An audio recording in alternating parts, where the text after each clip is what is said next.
Bueno, y luego de meses de cuestionamientos por la crisis en el registro civil, en el Sename y el error en el padrón electoral que afectó a casi 500.000 de personas, Javiera Blanco renunció al Ministerio de Justicia. Queremos analizar este tema, para eso conversamos con el también exministro de Justicia, el radical Carlos Maldonado, que le damos la bienvenida. Señor Maldonado, gracias por acompañarnos. Encantado, buenas tardes, Matilde. Bueno, abogado, usted como exministro de Justicia, además tiene varios hitos porque usted fue el primer radical en llegar a La Moneda como subsecretario de la Secretaría General de Gobierno, luego pasó al Ministerio de Justicia. Por Lagos Weber. Exactamente. Bueno, tiene esas dos miradas, de exministro de Justicia y de radical. Y me tocó también estar en el comité político de la presidenta Bachelet durante todo su primer gobierno. Mientras fui ministro de Justicia, en ese tiempo había un radical en el comité político. No sé por qué la presidenta no replicó esa experiencia en su segundo gobierno. Creo que ahí hay una cojera del comité político. Y la hemos notado en los últimos días, ¿eh? Un comité político un poquito cargado en una dirección, digamos. Y a propósito de esto, porque ayer fue un día de cambios, ¿qué le pareció este cambio? Porque había críticas sobre todo al comité político. ¿Le pareció que fueron suficientes o espera otro ajuste? A mí me parece que el cambio, bueno, lo de justicia era insostenible. Más allá de las personas, claramente se habían sumado una serie de situaciones graves, delicadas, molestas para la ciudadanía, ¿cierto? Que ameritaban un cambio, yo creo, hace algún tiempo. Y bueno, eso ya de alguna manera se produjo ahora, y eso era una cuestión ya no política, una cuestión que tenía que hacerse necesariamente.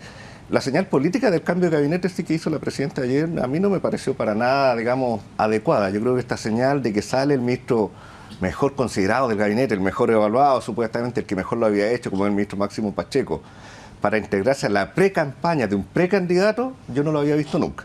Yo había visto ministros salir para la segunda vuelta. Me acuerdo que un año atrás salió la entonces ministra de Justicia, Soledad Alvear, para apoyar en la campaña por la segunda vuelta al entonces candidato presidencial Ricardo Lagos. ¿Ah? Eso principio del año 2000. Pero estamos hablando de una segunda vuelta con un candidato oficial de la coalición que sustentaba el gobierno. Ahora resulta que no está definida la candidatura que va a representar a la coalición que sustenta el gobierno. Ni siquiera está definido totalmente si va a ir la misma coalición a la próxima elección. Entonces es raro que el gobierno haya decidido dar una señal política tan clara como de cercanía con una de las precandidaturas existentes, digamos, una precandidatura que ni siquiera está apoyada por algún partido, porque claro, ningún partido apoya todavía oficialmente la precandidatura del expresidente Lagos. Usted como radical apoya, por supuesto, la figura de Alejandro Guillé. Así es. ¿Usted ve en este escenario político y en esta salida como un apoyo de La Moneda, o a La Moneda no le quedó otra más que aceptar que el exministro Pacheco quisiera irse? ¿Sabe qué? Chile es un país con un régimen presidencial. Así como dicen que uno no se puede negar cuando un presidente le pide ser ministro, tampoco uno se puede ir si el presidente no está de acuerdo. Es indebido, es impropio. Por lo tanto, la salida del ministro Pacheco, aunque haya sido muy por su voluntad y con un interés político de integrarse a esta pre-campaña de una precandidatura, no puede haberse dado sin la voluntad de la presidenta. Su primera lealtad es con la presidenta. Ella fue elegida por la ciudadanía para dirigir al país. Si él es ministro de Estado, tiene que estar hasta el último día. ¿Ah? Y si él obtuvo el pase de la presidenta para incorporarse a esta pre-campaña de una precandidatura, me parece que es una señal política. No hay que ser inocente en esto. Hay una señal política. De hecho, el mismo presidente Lagos, le escuché ayer en unas declaraciones, porque inmediatamente, digamos, se fue el ministro Pacheco muy apurado a La Moneda para ajustarse con el expresidente Lagos y hacer unas declaraciones conjuntas, ¿no? Entonces uno dice, aquí hay hasta un diseño comunicacional. Va a salir un ministro que tiene buena imagen, que tuvo algunos logros importantes en su cartera, y va a ir a declarar de inmediato su apoyo a uno de los precandidatos de la coalición que está gobernando. Yo creo que eso no es casual, claramente que no, por el lado de la gente que está apoyando esa precandidatura, pero tampoco es casual ni inocente por parte del gobierno. Y se suma a otras declaraciones. Este es un hecho político importante, en mi opinión, improcedente y que no se había visto antes, que el gobierno aparezca involucrado con una precandidatura. ¿Y tiene la fuerza política la presidenta hoy en estos días para haberle dicho que no? Bueno, es la presidenta, pero ¿le podía decir que no a Máximo Pacheco si él quería irse? Sin ninguna duda. Yo escuché al expresidente Lagos decir que él le agradecía a la presidenta su generosidad. Pero aparentemente, deduzco de las propias palabras del expresidente Lagos, él llamó a la presidenta para, no sé, pedirle que dejara en libertad de acción al ministro Pacheco, para que lo autorizara a salirse del gobierno. Ahí me parece a mí pese a que la presidenta le ha dicho, no, ¿sabe qué? Los ministros están aquí para trabajar. Yo cuando hago un cambio lo hago porque para mejorar las políticas públicas, para mejorar el trabajo que estamos haciendo en beneficio del país. No hago cambio aquí para beneficiar candidaturas. Eso es lo que yo creo que debería haberle respondido. Pese a que aparentemente Ricardo Lagos no es santo de devoción de Michelle Bachelet. A lo mejor están cambiando las devociones, no sé, pues, porque la verdad es que se suman las palabras del ministro del Interior hace pocos días, donde dijo que la contienda finalmente iba a ser Piñera Lagos y que lo demás eran fantasías, con un desconocimiento y un desprecio absoluto por lo que están diciendo las encuestas y lo que está pensando la ciudadanía. Y sobre un proceso que se llama primarias, ¿usted cree que van a poder llegar a definir en primarias al candidato de la nueva mayoría o al pacto de centro-izquierda, como quiera que se llame? Nosotros esperamos que sí. Nosotros como radicales hemos dicho claramente que queremos que la ciudadanía defina al candidato de la coalición. Nosotros hemos manifestado reiteradamente nuestra adhesión a la candidatura del senador independiente Alejandro Guillé, aunque tenemos que proclamarlo oficialmente en un Consejo General del Partido como lo exige la ley. Y eso ocurrirá ahora después de las elecciones municipales en algún momento. Pero claramente esa es nuestra opción política. Y lo que queremos es que esa opción se defina democráticamente. Aquí no con negociaciones, ni con, digamos, contubernios, ni con otro tipo de condicionamientos que alejen la decisión de la ciudadanía y la lleven a la sede de las directivas de los partidos. Nosotros decimos, la gente decida. Y para eso esperamos primarias abiertas, participativas, transparentes, con muchas garantías, para todos los que quieran participar. Aquí los partidos nos han definido. Recordemos que el Partido Socialista no ha declarado otra vez su apoyo, tiene 3 precandidatos. El PPD no ha declarado su apoyo, la Democracia Cristiana tampoco. El Partido Radical ha dicho que va a apoyar al senador Guillé. El único precandidato que tiene el apoyo ya declarado de un partido, no oficial todavía, pero declarado políticamente, es el senador Guillé. Los otros candidatos todavía están esperando que algún partido los apoye. Bueno, vamos a ver entonces cómo se sigue cantando esta situación. Vamos ahora a lo que ocurrió el día de ayer y a su experiencia como exministro de Justicia. ¿Cómo vio la salida de la exministra Ya Blanco? ¿Cuáles fueron, a su juicio, los principales errores y por dónde debiera el ministro Campos empezar a trabajar? Él lo decía que tenía la mejor disposición, pero claramente las tareas son varias. Sí, sin duda. Bueno, Justicia es un ministerio complicado, una cartera compleja que tiene bajo su dependencia o bajo su supervisión algunos servicios que suelen estar en el ojo del huracán, como se dice.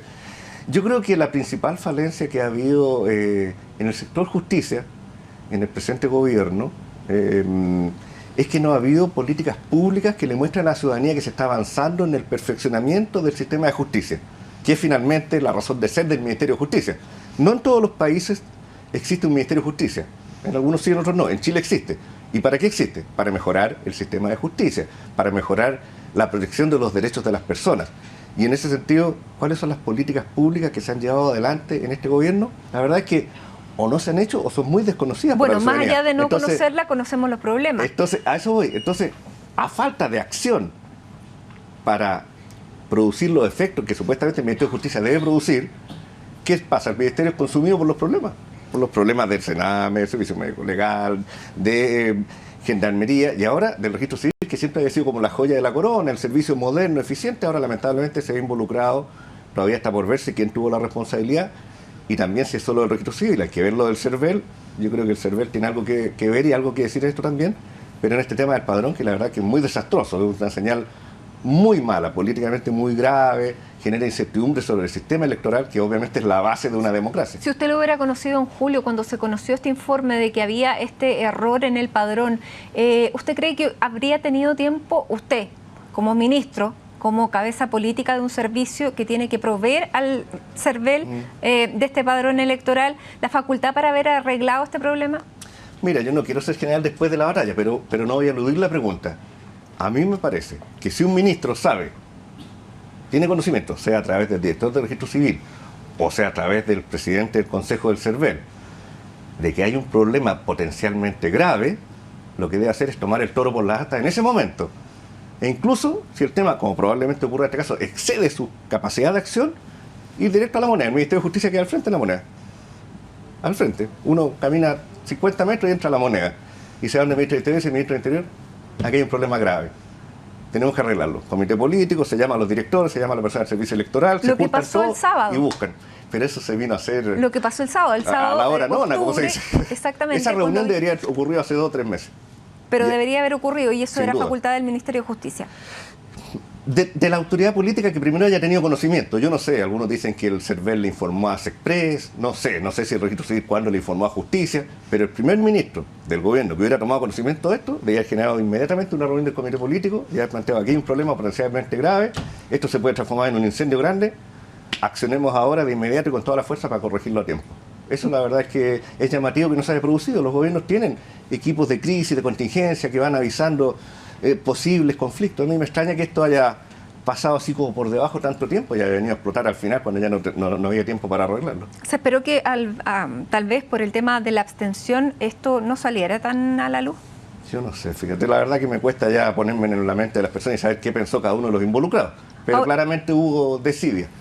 Ahora veíamos a la exministra Blanco entregar su computador ante la Fiscalía que está iniciando una investigación por el tema de las pensiones en Gendarmería. Ella dice yo no soy responsable de los temas de los montos de estas pensiones en Gendarmería. Sin embargo, el Ministerio de Justicia sí es responsable y el ministro sobre los ascensos que permiten llegar a esos montos de jubilación. ¿Durante su gobierno se produjeron esos saltos y esos problemas? Nosotros no tuvimos ningún problema de ese tipo, no tuvimos ningún conocimiento que se esté produciendo algo así, ni hasta donde he leído y sabido, al parecer no había en ese tiempo este tipo de, digamos, carreras express, digamos, unas carreras funcionarias como muy arregladas al final para poder jubilar en buenas condiciones. Ese es un tema que está en manos de la Fiscalía. A mí me parece que lo que está tratando de determinar la Fiscalía es quién tuvo conocimiento de estos ascensos aparentemente indebidos que permitían a estas personas jubilar con pensiones, digamos, no solo muy altas, sino que además inmerecidas, porque no es que hubieran hecho una carrera que lo hubiera llevado a un sueldo muy alto, sino que al final aparentemente se producían arreglos de grado que les permitían jubilar en condiciones muy ventajosas. Entiendo que eso es lo que está tratando de determinar la Fiscalía. No si la pensión está bien o mal calculada por DIPRECA, sino que cómo se llegó a generar las condiciones para que esas personas obtuvieran esas pensiones tan altas. Me parece que por ahí va la investigación. Y otro de los puntos que también le tocó al Ministerio y le toca directamente es el tema del Sename y que eso tal vez sea lo más grave, porque hay 1.313 personas entre adultos y niños que murieron entre el 2006 entre el 2010 y el 2016. Usted conoció en el Sename, es un problema que se arrastra desde hace mucho tiempo, sin embargo conocemos las muertes a partir del año 2010, usted le tocó desde el 2006 hasta el 2010. ¿Cuál fue su gestión en el Sename y cómo se llega a esto? Sí, la verdad es que es una tragedia que no se puede analizar, digamos, tiene una dimensión política de responsabilidades, pero es muy triste, digamos, primero que los niños lleguen a los hogares del Sename. Sería ideal que ningún niño llegara, porque llegan los niños que son gravemente vulnerados en sus derechos, niños abandonados, golpeados, etcétera, padres alcohólicos, drogadictos, niños abusados. Eso es un tema de la sociedad, no sé, sería lo ideal que no llegaran, ¿cierto? Cuando ya llegan es porque la situación es grave para ese niño. Entonces un juez decide que en lugar de estar con su familia, vaya a un hogar del Sename, donde sabemos que tampoco está tan bien el niño, lamentablemente. Y ahí la acción del Estado debe mejorar esas condiciones. Y por otro lado llegan los menores infractores de ley, ya los adolescentes o preadolescentes que cometen delitos, que si los cometieran adultos serían propiamente delitos, irían a la cárcel. Estos jóvenes van también a centros del Sename. Entonces también son jóvenes muy complejos, jóvenes que ya, imagínense, que roban, que matan o que violan y van a un hogar del Sename. Entonces, digamos, hay que ser justo, la labor de esos hogares de protección o de esos hogares de medidas, digamos, de contención para los jóvenes infractores de ley, de esos hogares del Sename es una labor sumamente compleja, porque son jóvenes o niños que vienen muy vulnerados sus derechos, muy abusados, muy dañados, o jóvenes que ya están iniciando una carrera delictual. Entonces, no es fácil accionar sobre esos jóvenes de tal manera que al cabo de unos meses, que suelen durar las medidas que decretan los jueces, algunos meses, devolverlo a la sociedad sano, digamos. Sanados de sus heridas, sanados de sus malas Mientras costumbres. usted fue ministro de Justicia, ¿cuál fue el criterio que se aplicó? ¿Y usted sabe cuántos menores o mayores de edad murieron en el Sename? ¿Había ese registro? Mira, nosotros cada vez que teníamos información de este tipo de situaciones, generábamos sumarios, generábamos denuncias a la justicia, cuando llegaban estas informaciones al ministerio, y lo que hicimos sí fue tratar de fortalecer al Sename, porque el tema de fondo, sin duda que el de las muertes tiene que investigarse hasta las últimas consecuencias y sancionarse a quien corresponda. Pero el tema de fondo es cómo fortalecer la institución del Sename para que esos hogares o esos centros de privación de libertad, entre comillas, de los menores que infringen la ley, puedan producir mejores resultados, que le brinden mejores condiciones de vida a esos jóvenes, a esos niños, para que no se produzca esto de que están en peligro, de que pelean entre ellos, de que si están enfermos no reciben la atención suficiente, de que lamentablemente fallecen algunos. Esa situación es la que tiene que atajar el Estado. El tema social que yo cité al principio es muy grave y algún día como sociedad tendremos que aprender a superarlo de tal manera que no, ojalá algún día no lleguen nunca niños al Sename. Pero mientras sigan llegando, lo que sí es deber del Estado es tratar de que la labor que se haga en esos centros, la infraestructura de esos centros, la cantidad de profesionales que trabajan en esos centros sea la adecuada para que se produzcan buenos resultados, que esos niños realmente no salgan igual que como llegaron, o al revés, no salgan, digamos, peor o no salgan nunca, como estos casos trágicos que tú estás mencionando. Exactamente. Y en ese sentido, ¿cómo califica el rol que tuvo la ministra Blanco en esa cartera? Porque cuando empezamos a conocer del tema de las muertes, la pequeña Lisette fue la primera que conocimos, que fue en abril, y todo esto, ella abrió la caja de Pandora en que nos encontramos. A partir de eso, aparentemente, las medidas fueron mínimas. Mira, ¿sabes qué? Yo tampoco quiero, digamos, aquí no se trata de que un ministro que salió a colgarlo por ahí y empezar a pegarle todos a él como una piñata, porque eso es injusto también. Mira, para mejorar las instituciones dependientes de justicia se requiere gestión, se requiere mano firme, se requiere claridad conceptual, saber lo que uno quiere hacer y ejecutarlo, pero también se requieren recursos. Yo no sé cuántos recursos efectivamente dispuso el Ministerio de Justicia, de cuántos recursos ha dispuesto efectivamente el Ministerio de Justicia en este gobierno para mejorar las condiciones materiales y los equipos de trabajo de los servicios que dependen de la cartera. Y ahí puede haber también una falencia más general del gobierno, más que de la cartera propiamente tal. Carlos Maldonado, exministro de Justicia, muchísimas gracias por estar aquí con nosotros, también militante del Partido Radical. Vamos a ver cómo siguen, cómo se sigue este tema político y cómo le va a su sucesor ya bastante más lejano, al nuevo ministro de Justicia. Muchas gracias. Esperemos que le vaya bien, pues para el país es bueno eso. Muchas gracias a ti, Matilde, y buenas tardes.